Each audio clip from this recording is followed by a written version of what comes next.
झुकेगा नहीं साला, फायर नाही वाईल्ड फायर हूं मैं. हा पुष्पा 2 मधील डायलॉग हिट झाला. पुष्पा 2 फिल्मही हिट ठरली. पण हैदराबादमधील एका घटनेने अल्लू अर्जुन अडचणीत आलाय. हैदराबादच्या संध्या थिएटरमध्ये झालेल्या चेंगराचेंगरीत एका महिलेने प्राण गमावले. त्यामुळे अभिनेता अल्लू अर्जुनला अटक करण्यात आली. एक दिवस त्याला तुरुंगात राहावं लागलं. उच्च न्यायालयात अपील केल्यानंतर अल्लू अर्जुनला अखेर जामिनावर सोडण्यात आले. अल्लू अर्जुन अभिनेता आहे, त्याला त्याच्या हक्कापासून वंचित ठेवता येणार नाही.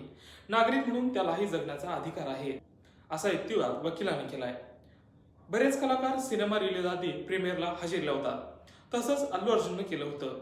या प्रकरणी रश्मिका मंदना म्हणाली की जे काही घडत आहे यावर माझा विश्वास बसत नाही. सगळ्या प्रकरणी एकाच व्यक्तीला दोषी धरणे योग्य नसून हे अविश्वसनीय असल्याचं तिनं म्हटलंय. जामीन मिळूनही अल्लू अर्जुनला एक रात्र तुरुंगातच काढावी लागली. शनिवारी सकाळी त्याची सुटका झाली, कारण जामिनाची प्रत शनिवारी सकाळी हाती पडली. रात्री मात्र अल्लू अर्जुन थोडासा अस्वस्थ वाटत होता, अशी माहिती समोर येत आहे. तुरुंगाच्या कायद्यानुसार अल्लू अर्जुनला रात्रीचे जेवण देण्यात आले, झोपण्यासाठी व्यवस्थाही होती, पण तरीही तो अस्वस्थ होता. कशीबशी त्याने रात्र काढली. तुरुंगाबाहेर त्याच्या चाहत्यांचा गराडा होता. अल्लू अर्जुनची झलक पाहायला सगळे आतुर झाले होते. ही जेलची बारी अल्लू अर्जुनच्या कायमच्या लक्षात राहील. तुरुंगातून बाहेर येताच त्याने चाहत्यांचे आभार मानले. अल्लू अर्जुन म्हणाला की काळजी करण्यासारखं काहीही नाही. मी कायद्याचं पालन करणार आहे. मला कायद्याबद्दल आदर आहे. पोलीस तपासात मी पूर्णपणे सहकार्य करेन.